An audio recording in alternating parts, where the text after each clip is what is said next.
ধন্যবাদ বন্ধুরা। দেখো, এই কিছুদিন আগে আমি তোমাদের দেখিয়েছি পুরো একটা মানে মোটামুটি মাসখানেক আগের একটা ভিডিওতে যে এই গাছটা গ্যাংগ্রিন হয়ে গিয়েছিলো। দেখতে পাচ্ছি এখানটা গ্যাংগ্রিন হয়ে গিয়েছিলো, যার জন্য আমি একে রিপোর্টিং বা প্রুনিং কোনোটাই করতে পারিনি।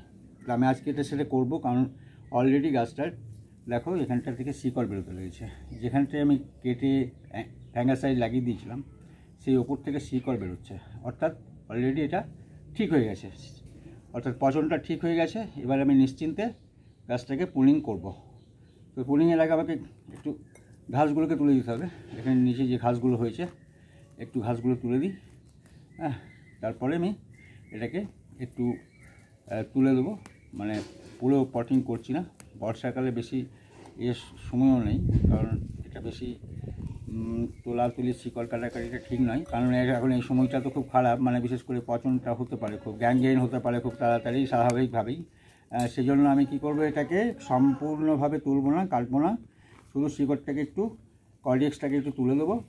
আর কি করব না, এটার একটু পুলিংটা ভালো করে করব।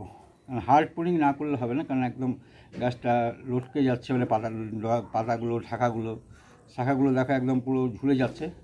তেলে তো হলে পরে ফুল হবে না। প্রচুর ফুল দিয়েছে, পুরোটা গ্রীষ্ম প্রচুর ফুল দিয়েছে, বসন্তেও প্রচুর ফুল এসেছিলো।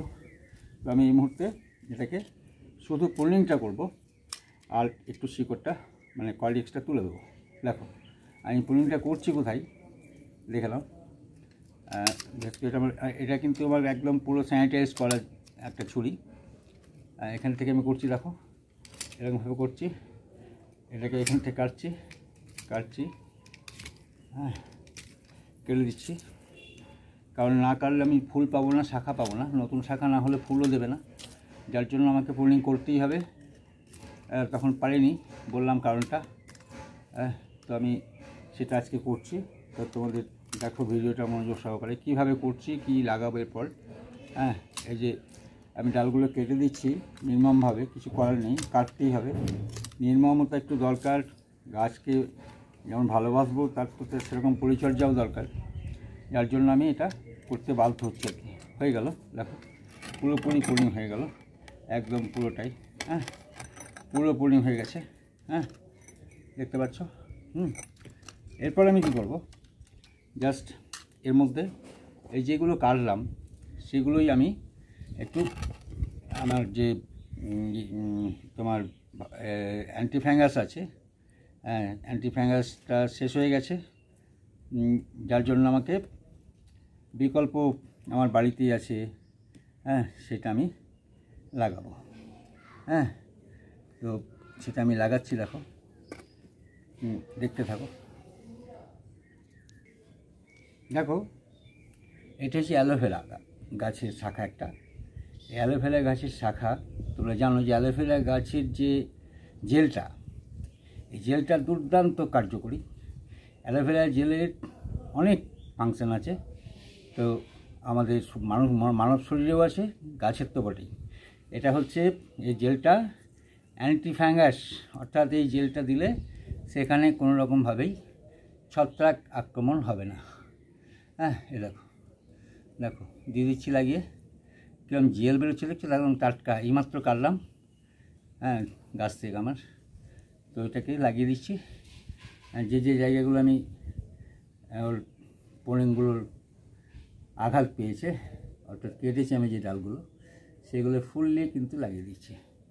আর হাতে করে ছাড়িয়ে দিলেই একদম সুন্দর বেরিয়ে যাচ্ছে। দেখো এটা লাগিয়ে দেবে। যদি তোমার ফ্যাঙ্গাসাইড না থাকে, এটা একদম দুর্দান্ত একটা ওষুধ। এটা লিভারের পক্ষে, মানুষের লিভারের পক্ষে ভালো, ত্বকের পক্ষে ভালো, এবং পুরোপুরি এটা একটা আয়ুর্বেদিক শাস্ত্রে শুধু নয়, মানে বায়োকেমিক বা আমাদের মেডিকেল শাস্ত্রে, তোমার সমস্ততেই এই জিনিসটা ব্যবহার হয়। তোমরা জানো অনেকেই, বাজারে অনেক অ্যালোভেরার নামে অনেক কিছু বিক্রি হয়, অনেক কিছু প্রসাধনী। সুতরাং সেটা নিয়ে একদম নির্বিঘ্নে লাগাতে পারো, কোনো ভয় নেই। এবং আমি বহুবার লাগিয়েছি এবং আমার কাছে এটা দারুণভাবে সত্য, যার জন্য আমি লাগিয়ে দিই। যখন ফ্যাঙ্গাসাইড শেষ হয়ে যায়, হ্যাঁ, তখন আমি কিন্তু অ্যালোভেরা জেল ব্যবহার করি। হ্যাঁ, এটা করবে, ব্যাস হয়ে গেল এটা। এইবার আমি যেটা করব, যে জাস্ট গাছটাকে কিন্তু একটু তুলবো, একটু তুলে নেবো। গাছটাকে একটু তুলে নিতে হবে, মানে ওকে না তুললে হবে না, একটু না তুললে শিকড়টা একটু হয়ে যায়, তো জ্যাম হয়ে যায়। আমি তুলছি কীভাবে দেখো, তোলা সহজ। হ্যাঁ, দেখো চারিদিকটা আমার এই তৈরি টব, টবটা আমার তৈরি সিমেন্ট বালি দিয়ে। তো দেখো আমি একে চারিদিকটা ঠুকে নিচ্ছি, নিয়ে দেখো তুলে নিচ্ছি। হ্যাঁ, উঠে গেল দেখো। এবার আমি কি করব, এই সাইডের মাটি কিছু আমি ওর তুলে দেবো। কিছু মাটি আমি সাইডের, দেখো সাইডের কিছু মাটিকে আমি ছাড়িয়ে দিচ্ছি। হ্যাঁ, এরকমভাবে গাছটা কিন্তু বুঝতে দেবো না, গাছটাকে বুঝতে দেবো না। ও কিন্তু দেখো ছোটো ছোটো শিকড়, কোনো ব্যাপার নয়, ছোটো শিকড় ছিঁড়লে কোনো অসুবিধা নেই, ও ঠিক আবার গ্রোথ নিয়ে নেবে। দেখো এগুলো একটু ছাড়িয়ে দিচ্ছি, জাস্ট ওকে একটু চমকে দিচ্ছি আর কি। আবার দেখো শ্যাওলাও পড়ে গেছে কোনো জায়গায়, বর্ষাকে যাচ্ছে তো। হ্যাঁ, তো আমি সেই মাটিটাকে একটু ছাড়িয়ে দিচ্ছি। হ্যাঁ, এভাবে ছাড়িয়ে দিলাম। এবার হাত দিয়ে সুন্দরভাবে, কোনো অস্ত্র ব্যবহার করবে না, কোনো রকম মানে যে সমস্ত অস্ত্র আমরা ব্যবহার করি এগুলোর ক্ষেত্রে, হ্যাঁ, সেগুলো ব্যবহার করবে না, কারণ সেগুলো আঘাত পেলে পরে ধাতু তো, যার জন্য ওটাকে আঘাত না করাই ভালো। আমি ওর কী করবো, একটু করে ওকে তুলে দেবো। দেখো এটা গাছটা এই অবস্থায় রেখে দিলাম।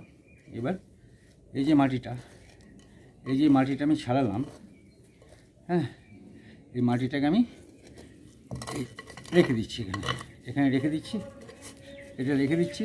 এবং রেখে দেওয়ার পর আমি কী করবো, এইখানটায় যেটা আমার ছিল, অর্থাৎ এইখানটাতে আমাকে বসাতে হবে, মানে অর্থাৎ গাছটাকে আমাকে সুন্দরভাবে এবার যেন সে রেসপন্স করে এবং দারুণভাবে সে আবার নতুন করে বেড়ে ওঠে। এ দেখো একটা খোলাম কুচি দিয়ে দিচ্ছি তলটায়, টবটা দেখিয়ে দিই। এ দেখো টবটা আমার হাতের তৈরি। হ্যাঁ, এ দেখো কিচ্ছু না, টবও তৈরি করা আমার ভিডিও আছে। তো আমি এটার নিচে একটা দিয়ে দিচ্ছি খোলাম কুচিটা, ব্যাস। এরপর আমি বালি এবং আমার যে সয়েল করা আছে সেই সয়েলটা আমি দিচ্ছি। এই যে সয়েলটা, দেখো এই সয়েলটাতে আছে বালি প্রায় 50%, আর গার্ডেন সয়েল আছে ওই 20%, মানে 20%। তারপর ভার্মি কম্পোজ আছে, কোকোপিট আছে, কিছু তুষ আছে, অর্থাৎ ধানের যে অপুষ্ট অংশগুলো সেই তুষ আছে, কিছু শুকিয়ে ওকে করা হয়েছে, আর ফ্যাঙ্গাসাইড দেওয়া আছে।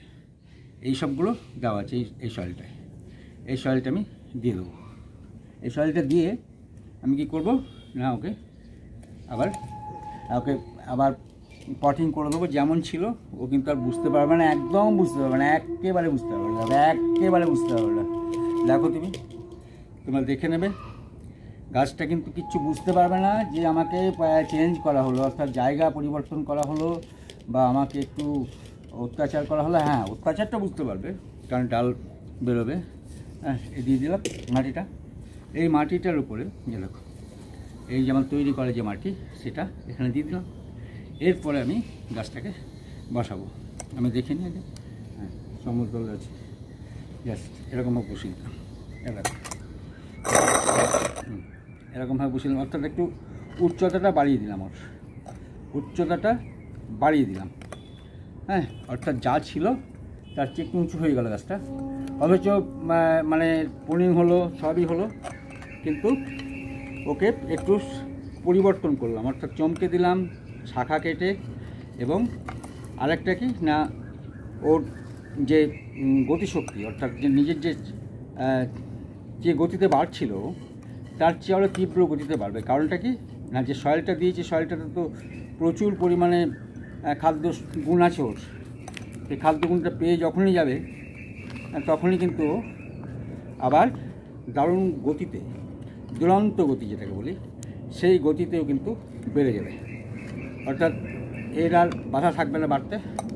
হ্যাঁ, একটু আঘাত পেলো, একটু যে ক্ষতি হয়নি তা নয়, কিন্তু উপায় নেই, গাছটা একটু আমাকে ফুল পেতে হবে, গাছটাকে আরও সুন্দর লাগতে হবে, কলিক্সটা আরও ভালো হোক, এটা আমি চাইবো।